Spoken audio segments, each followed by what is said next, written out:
नमस्कार मेरे प्यारे दोस्तों, स्वागत है आप सभी का एक बार फिर से आपके अपने YouTube channel mister cool Ash the teacher में।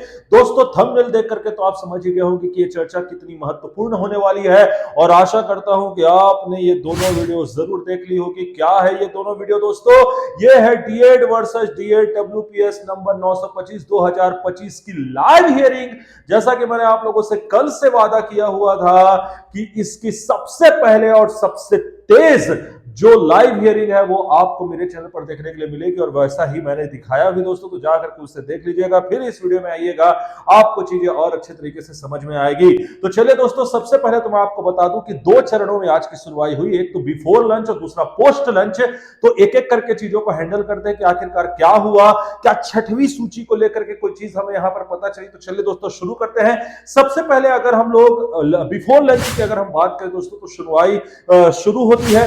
वकील यहां पर आते हैं दोनों पक्ष के, और दोनों पक्ष के वकील जब यहां पर आते हैं तो यहां पर जो आपके पिटिशनर है, जो कि 52 लोगों की पैरवी कर रहे हैं, जिनके डिग्री को लेकर के दुविधा है, जिनका डिग्री वेरीफाई होने के लिए गया हुआ है, उनके द्वारा यह बोला जाता है कि 26 मार्च को मॉडिफिकेशन का ऑर्डर दे दिया गया था सर, लेकिन उसके ऊपर अभी तक इनके द्वारा मतलब रिस्पोंडेंट के द्वारा कार्यवाही नहीं की गई है। फिर रिस्पोंडेंट की ओर से वहां पर कोई ना कोई उपस्थित रहता है, तो यहां पर ऑनरेबल जज साहब अमितेंद्र किशोर प्रसाद जी के द्वारा बोला जाता है कि इसे पास ओवर किया जाता है।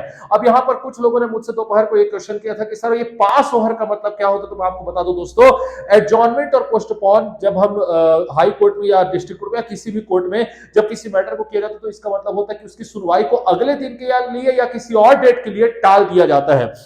लेकिन पास ओवर का मतलब यह होता है कि उसी सेशन में, उसी सत्र में, उसी दिन उस मामले को सुना जाएगा, और यही वर्ड यहां पर ऑनरेबल जज साहब ने भी यूज किया, पास ओवर किया। इसका मतलब आज ही इस मैटर को सुना जाएगा थोड़े टाइम के बाद, और ऐसा ही होता है दोस्तों। और इसी प्रकार बिफोर लंच की प्रक्रिया यहां पर समाप्त हो जाती है। फिर आफ्टर लंच में पास ओवर की प्रक्रिया शुरू होती है और पुनः सुनवाई लगभग 3:30 बजे के करीब शुरू होती है।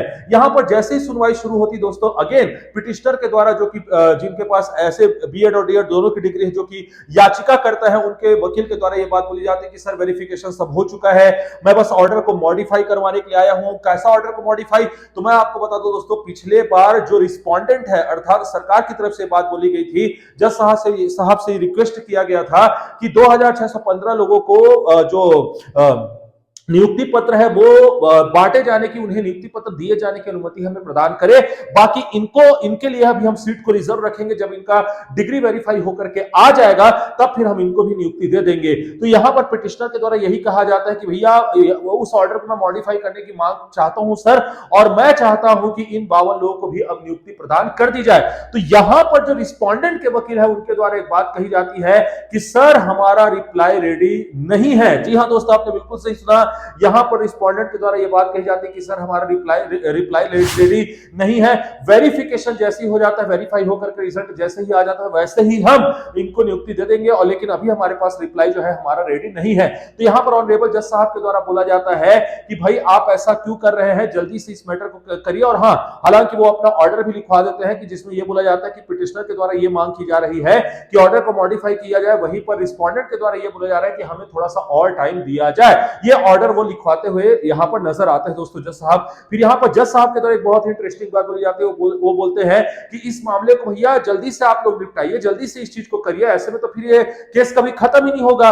और उनके द्वारा एक और बात बोली जाती है कि अधिकतर शिक्षक के मामले में ही ऐसा हो रहा है, चाहे वो बंगाल की बात ले, चाहे आप छत्तीसगढ़ की बात ले। बिल्कुल सही बात जज साहब ने कहा दोस्तों, हर कोई इससे परिचित है कि आज शिक्षा विभाग में कोई भी पद जो है वो बिना किसी कोर्ट केस से छूता रह जाए, ऐसा नहीं हो रहा। और इस चीज को जज साहब ने भी एक्नॉलेज किया और उन्होंने इसके ऊपर चिंता जताई।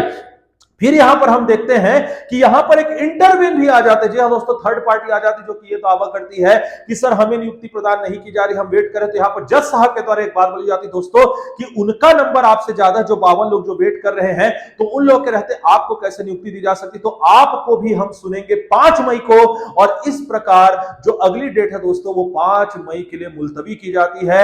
और मुलतवी की जाती है का मतलब है कि अब इसकी अगली सुनवाई डब्ल्यूपीएस नंबर 925 2025 की होने वाली है 5 5 मई को।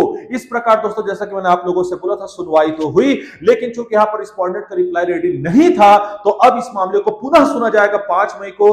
अब रही बात दोस्तों छठवीं सूची की, तो जितना यह केस डिले होगा उतने ही छठवीं सूची के आने में भी लेट होगा दोस्तों, जैसे कि मैंने आप लोगों को पहले ही बताया था। और यहां पर स्पष्ट रूप से जो कि इंटरविनर है उनकी भी यही मांग है कि लिस्ट आगे बढ़ाई जाए, लेकिन दोस्तों ऐसा होता हुआ नजर तभी आ पाएगा जब 5 मई को इस मामले का कोई परमानेंट सॉल्यूशन निकल जाए। बाकी इस मामले में आगे जो कुछ भी होगा दोस्तों हमेशा की तरह सबसे पहले सबसे तेज आपके अपने mister cool Ash the teacher के चैनल के माध्यम से ही आपको प्राप्त होगा। मेरे को पक्का पता है कि वीडियो आप लोगों को पसंद आई होगी, तो वीडियो को लाइक करके चैनल को सब्सक्राइब करके मेरा हौसला बढ़ाइए। इसके अलावा टेलीग्राम चैनल पर जरूर आ जाइएगा क्योंकि आपको ऑर्डर कॉपी वहीं पर मिलेगी और एनालिसिस वीडियो भी ऑर्डर कॉपी के ऊपर मैं लेकर के जरूर आऊंगा दोस्तों। मैं मिलूंगा आपसे नेक्स्ट वीडियो, तब तक के लिए आप अपने और अपने से जुड़े लोगों का अच्छे से रखिएगा ख्याल। इंस्टाग्राम पर मुझे फॉलो कर लीजिएगा। धन्यवाद।